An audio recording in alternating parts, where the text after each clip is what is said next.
business owners want to be more profitable. That seems so obvious, right? But there are definitely things that can be overlooked in a business. And today I want to introduce you to Raylana Anderson. If I could just talk, that would be awesome. And Raylana is an HR professional. We'll get more into specifically what she does.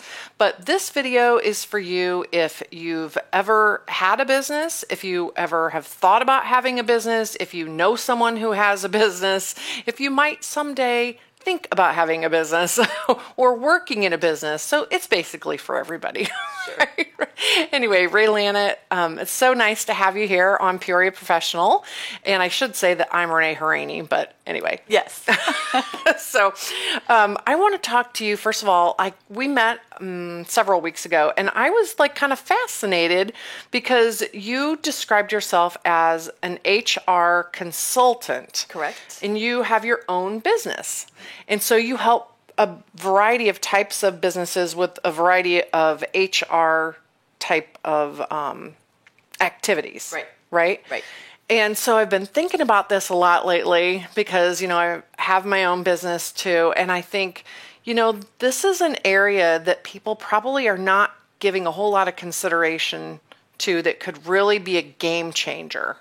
It can be. Yeah. And I think the people who give it consideration are people who find themselves stuck in an icky situation, supervisor-employee disagreement, employee perceived misbehavior, culture gone badly wrong, policies that haven't been reviewed for, some time, years. Right. Benefit costs that are out of control, those kinds of things. Okay. Yeah. So it would be really wise to actually contact you and meet with you on a regular basis, right? Like annual or quarterly or whatever the case may be Yeah, for some clients, I act as their coach, if you will, the business owner's coach. Okay, what's happening in regulation? I keep track so that I can tell them what's relevant. Yeah. We haven't talked about compensation structure forever. Are we still in the market? Mm-hmm. Our 401k plan, that whole fiduciary thing, what is that? And does that mean we should look at our plan? Yes, it does. So yes, it's a periodic sort of check-in, and it's generally on a regular structure so that I am, in fact, sort of forced to say, okay, here's what we need to know this month. Here's what we need to catch up on. Remember, we have these other projects that are ongoing, that kind of thing. Yeah. Mm-hmm. Okay. So my experience is that when someone starts a business, let's say a small business as an example, when someone starts a business, it's because they have a passion and they see an opportunity to make some money. They tend to usually have some sort of either skill or sales, strength, right? But to say that they have a strength in HR is probably not the case. Generally not. It would be, I talk to business owners regularly and I say, when you start your business, smart people who start a business, talk to an accounting person, a professional accounting person, and they get that under control. Often they talk to an attorney. They get their contracts and agreements in line, and that's a good thing too. They talk to an IT person because IT changes all the time. Right.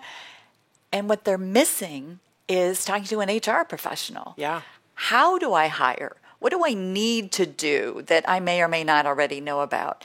What is it that you can bring, you being HR? What is it HR brings to the table that can help make me more valuable to my customers and clients? Yeah. Okay, cool. Oh my gosh.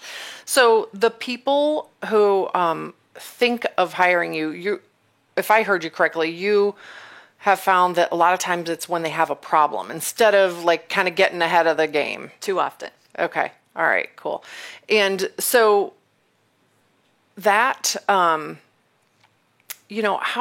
would they know when it's time, because generally speaking, it's going to be just an individual or partners or something. And then when they add people on kind of slowly. When they hire that first employee. Okay.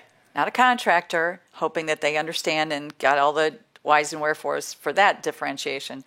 Hiring that first employee or deciding to add benefits Right. or deciding they need a policy manual. That's one of the things that it's great to use samples.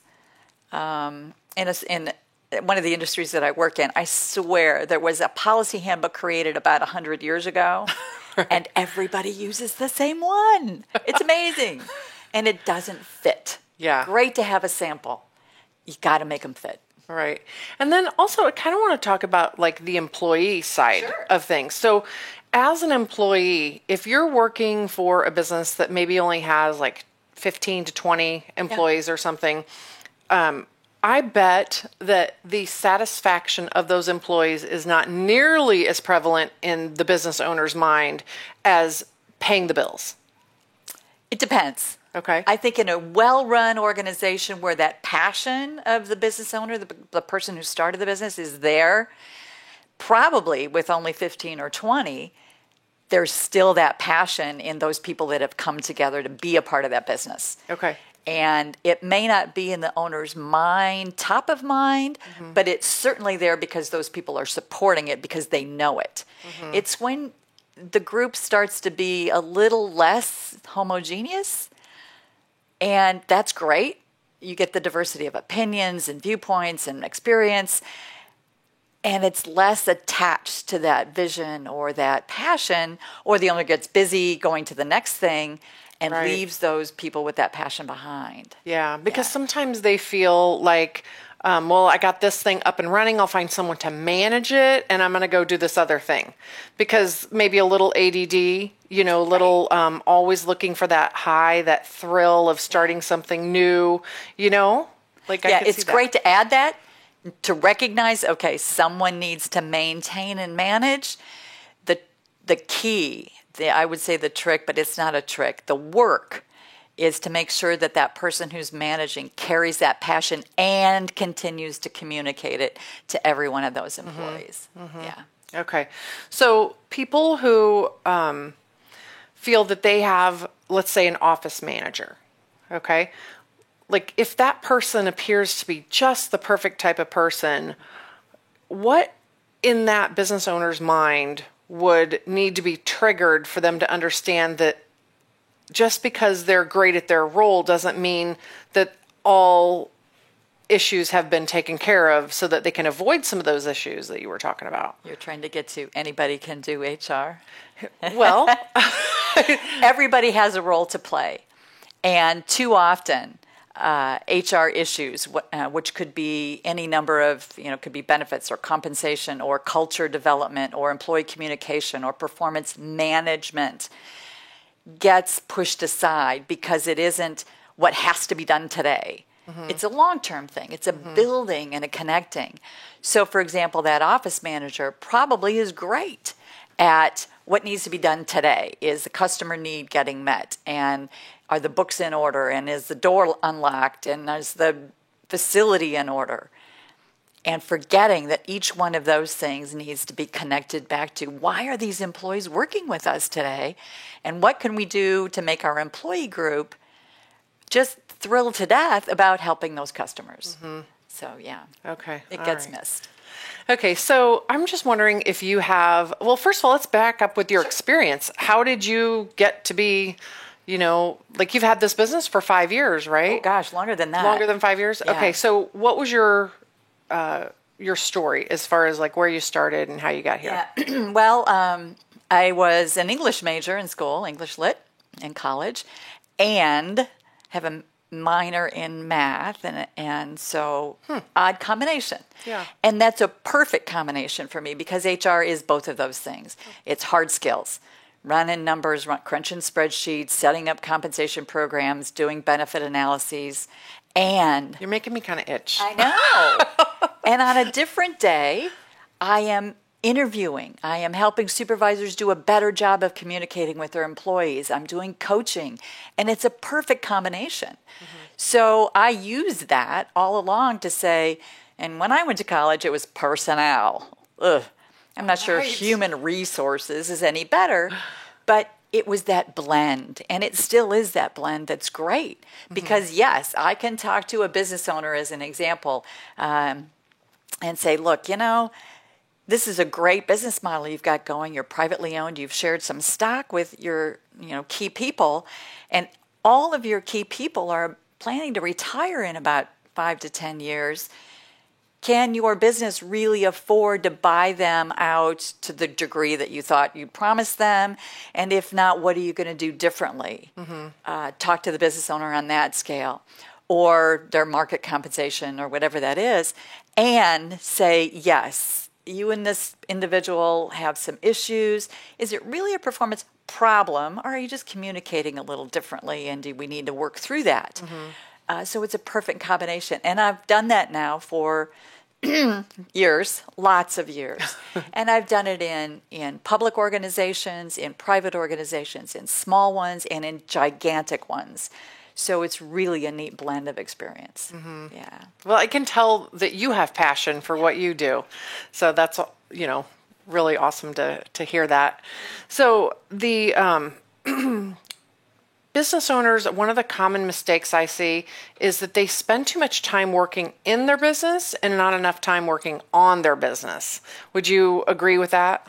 I think HR is a part of working on the business. Yeah. Yes, absolutely. Right. And so that's, partnering with you, or, someone who has that bigger picture kind of perspective is probably really helpful for a business that wants to grow, right? Oh, sure. Yeah, growth is one of those things where businesses need to take a look at their skills. Who do they have in the business?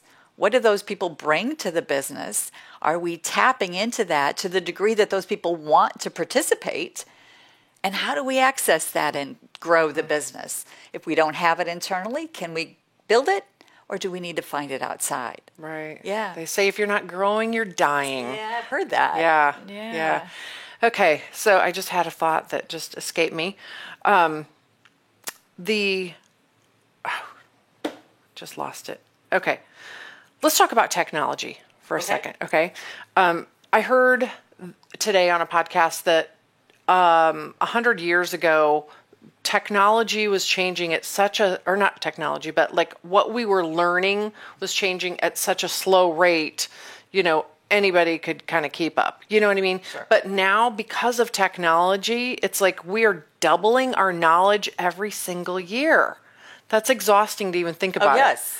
Yeah. So what kind of changes have you seen recently in the way of technology? Are there some things that people should be cautious of?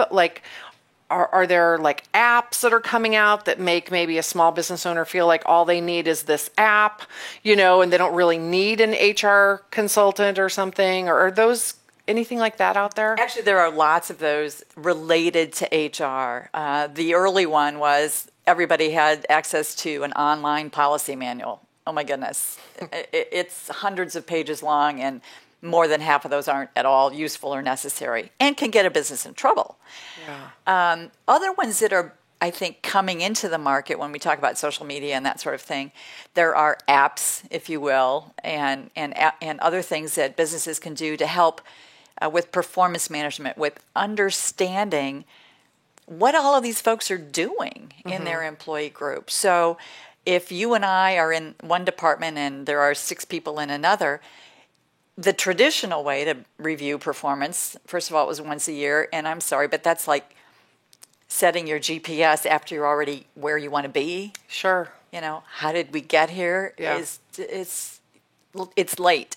So there are applications that say, okay, if I'm on a work team and it's you and I and a person from another department and a couple of people over in another location, there's a way to collect that information and say, gosh, working with Renee is great. And she could do a little better job of keeping us up to date. She could use her project notes application better, which is another thing. When we talk a lot about knowledge transfer, if somebody leaves a small business, oh my goodness. Right. There goes history and knowledge and customer contacts. There are ways to build that, but it takes work and it takes energy. So there are ways to collect that. There are ways to connect people in performance management and help people contribute to that. If you look at maps of connections in an organization, even a small one, it's amazing where the influence really is. And it's often not somebody with a big title. You need to know who that is and, keep that connection positive. Definitely. Yeah. Okay. So, you mentioned social media, like how is that affecting, like where does that meet with HR?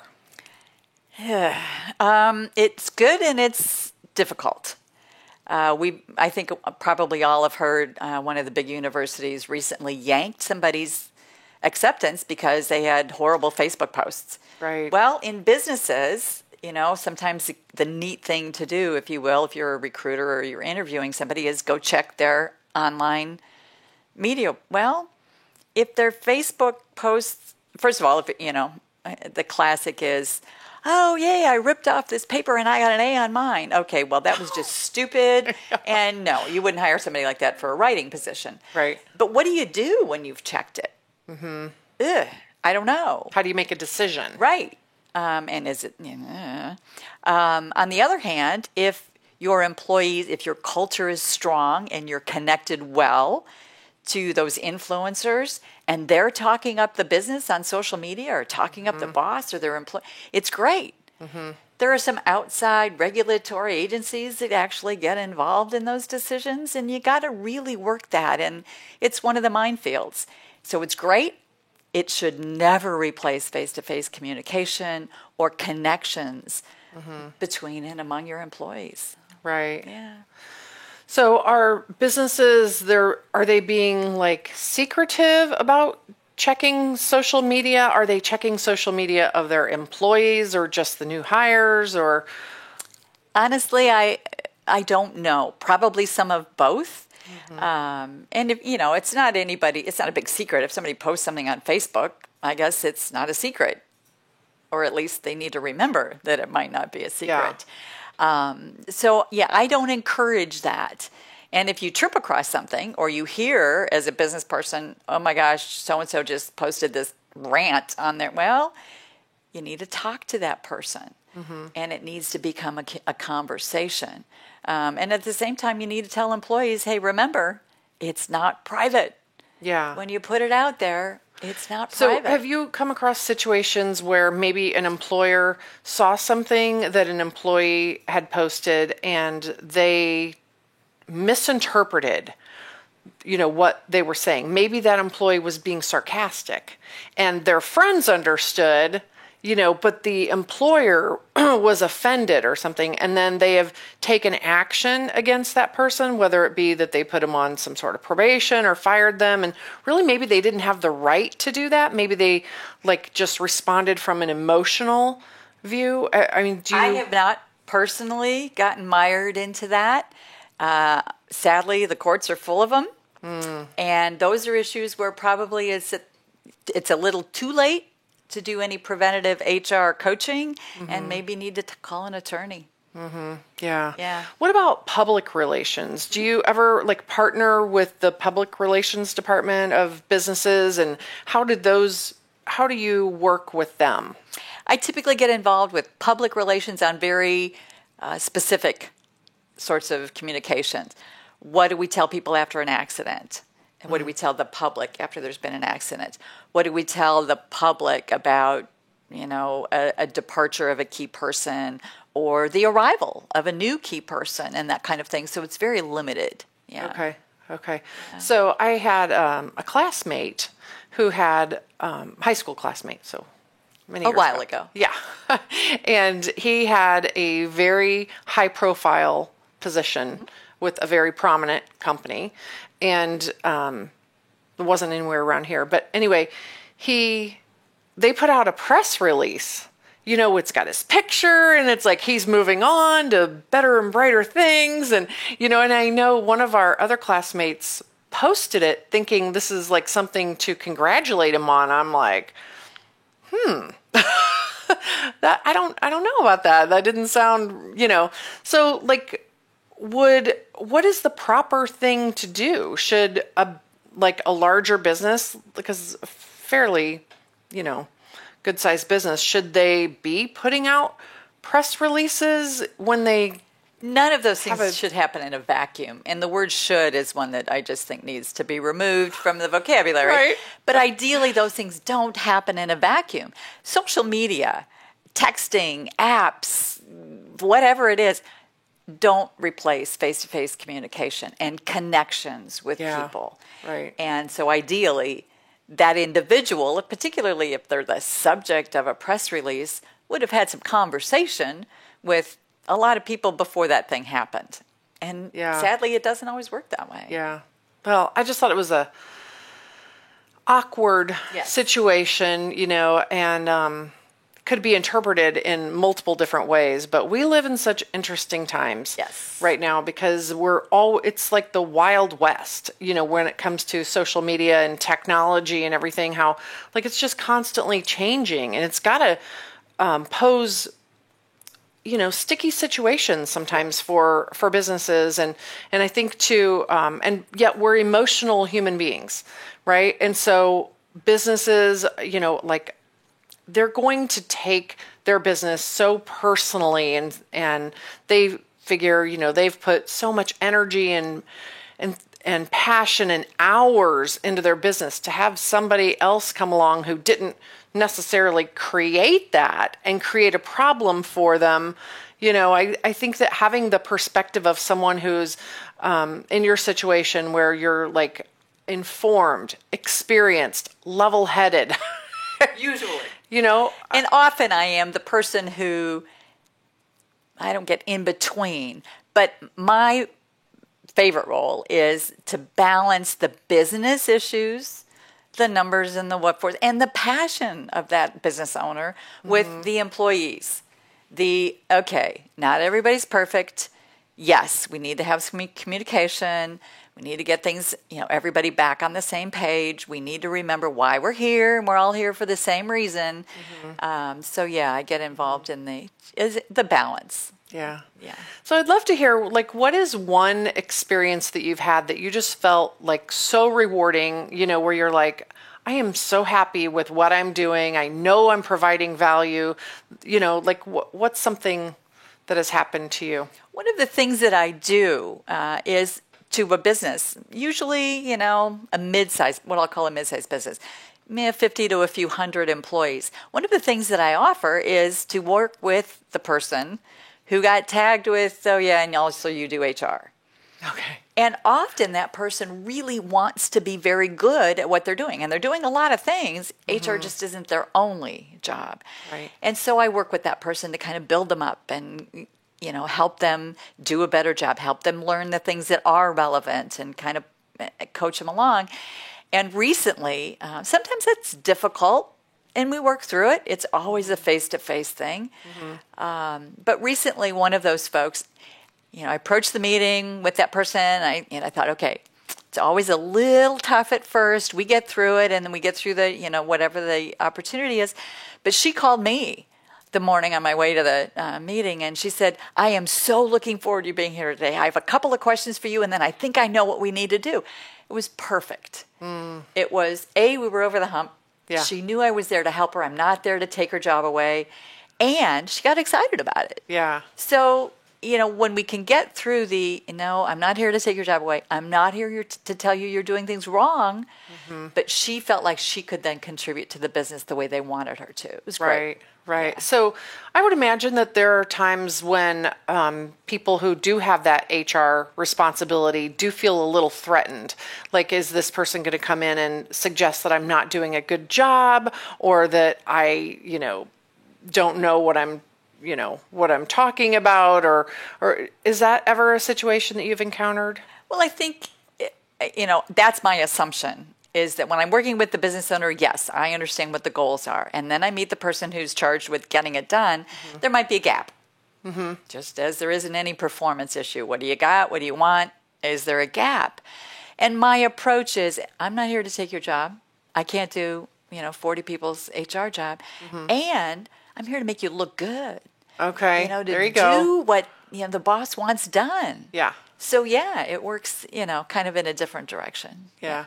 Well, our human nature is not like, oh my gosh, I get to meet somebody new today and she might tell me how wonderful I am. You know what I mean? Like our fear comes out, so that's really cool that you have that perspective and that you're able to help them, like love their job even more, right? Yeah. That's so cool. Love that. Okay. So, on like, how could you help a business have a quick win, so to speak? I can give you an example. Okay. I was asked to come in part of a sort of preliminary review. And here are a bunch of documents, and one of them was the policy manual. And this is after a conversation of, what are you trying to do with the business? What do you wish your culture looked like? We can talk about that. And okay, now let's see your stuff. And in the policy manual, I saw, I don't remember now, it's been a couple of years, when I looked just at time, I started kind of thinking, wow, there's a lot of time off outlined here.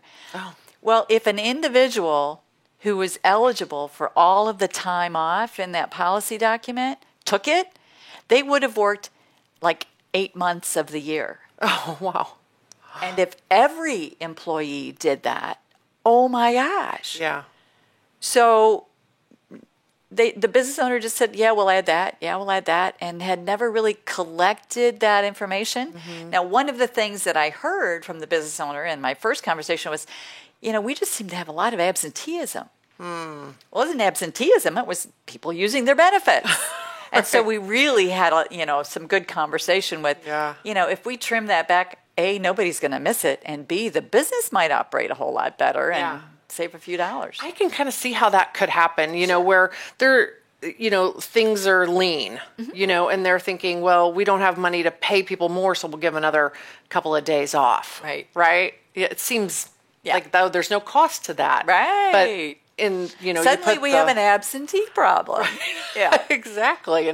And people can't communicate together when, like the other person they need to talk to isn't working.